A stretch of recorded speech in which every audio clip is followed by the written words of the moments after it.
Hi guys, and welcome back to my channel. Today I'm going to be doing a bit more of a personal video on how I overcame depression. So this is probably like the hardest video I've done because it's so deep and so personal, but I just really still want to share it. I hope that it can help you and that it will inspire you in some way that you can get better no matter where you're at.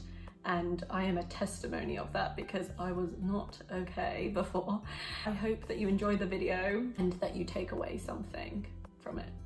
So in January 2017, I moved to Australia and I thought it was going to be the best time of my life and that I was just gonna surf and have fun, and I was actually going for Bible college and I got referred to a psychologist.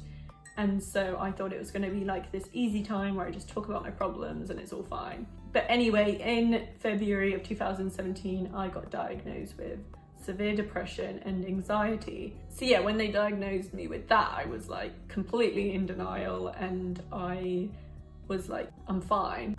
So yeah, I thought I was fine, living my best life, and externally that is what it looked like. As I kept going to my sessions weekly, I started to realize that I was actually super depressed and I wouldn't want to wake up in the morning. It was like I was in a fog, like I couldn't see clearly. I didn't want to live any longer, basically. And it sounds really sad to say that, but now I'm so much better. I just want to share my story to tell you that I know what it's like to be in that dark space, and you can get better and you will get better, and there is hope, even when it just doesn't seem like it. So yeah, I'm going to be sharing 5 things that were really big factors in my healing and overcoming depression, and I really hope this helps. So point number 1 is my faith. I honestly don't know where I would be without God, and especially through the hard times. I just wanted to share this one first because I feel like he provided all of the other points. And I'm so thankful. Even in the darkest times when I didn't feel like there was hope, his word says there is hope.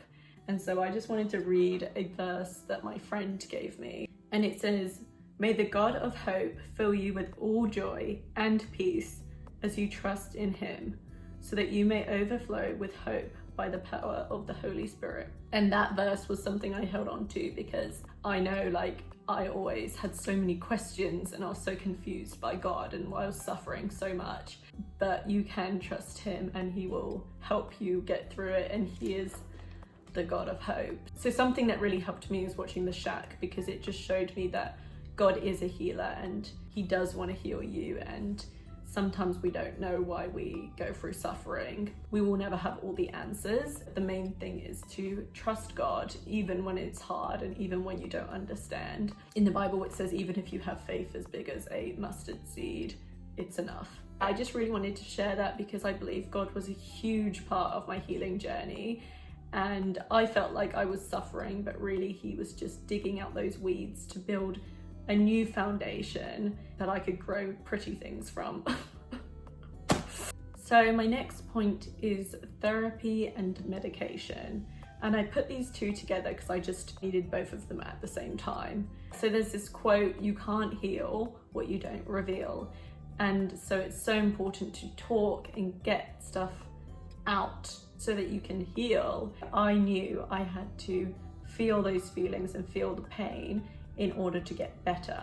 So I decided to go to a Christian psychologist because I thought she would kind of understand my beliefs and my values more. So that was just a personal thing.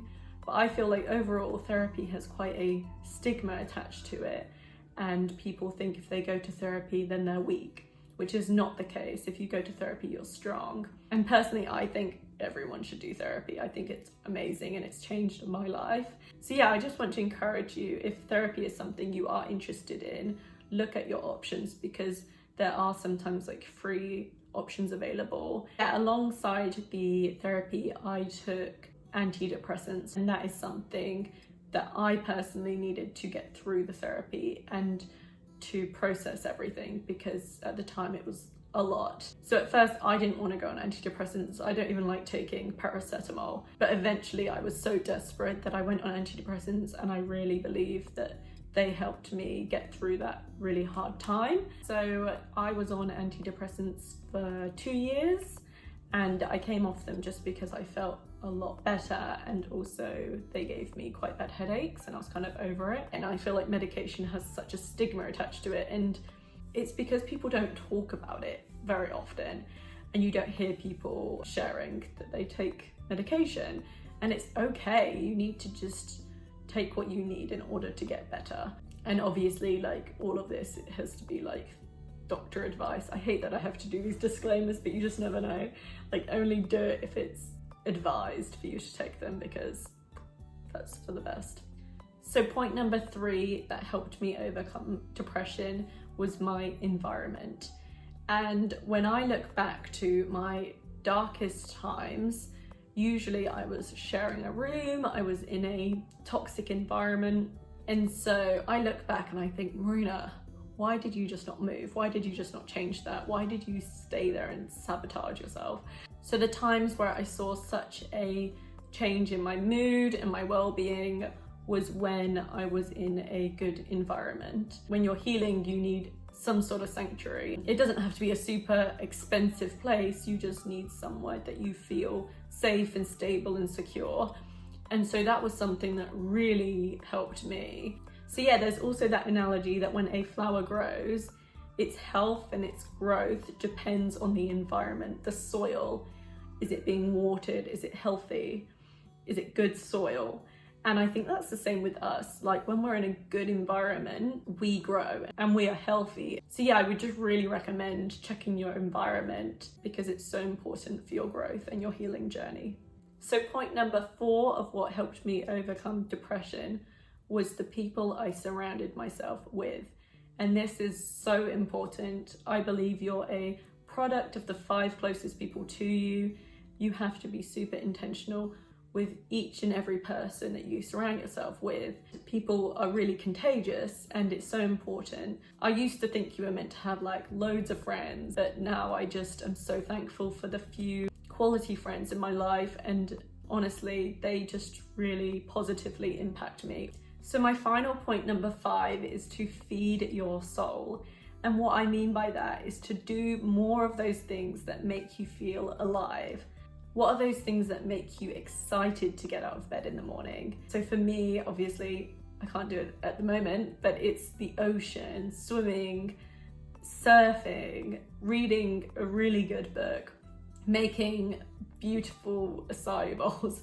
It sounds so cliche, but it's true. Like, I love to go on adventures with my friends and to immerse myself in a creative project. I would encourage you, write a list of those things that maybe you haven't done in a while, but they make you feel so alive. It's so important that we do more of those things and that we express ourselves.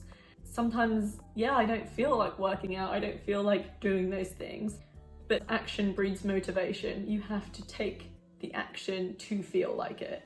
So yeah, I really believe that was something that helped me. And when you just get out of your mind and you get immersed in something that you love, it's just so soul-filling. So yeah, that was quite a difficult video to film, because I feel like I just have so much I want to say. But if there's one thing that you take away from this video, it's that there is hope.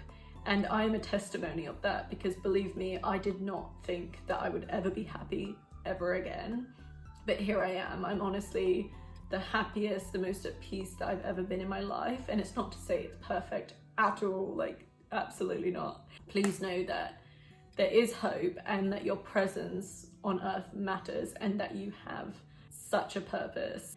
I hope that helped you. So yeah, feel free to subscribe if you like watching videos on lifestyle, intentional living and minimalism, and like the video if you liked it, of course. And have a great day wherever you are, and I'll see you in my next video.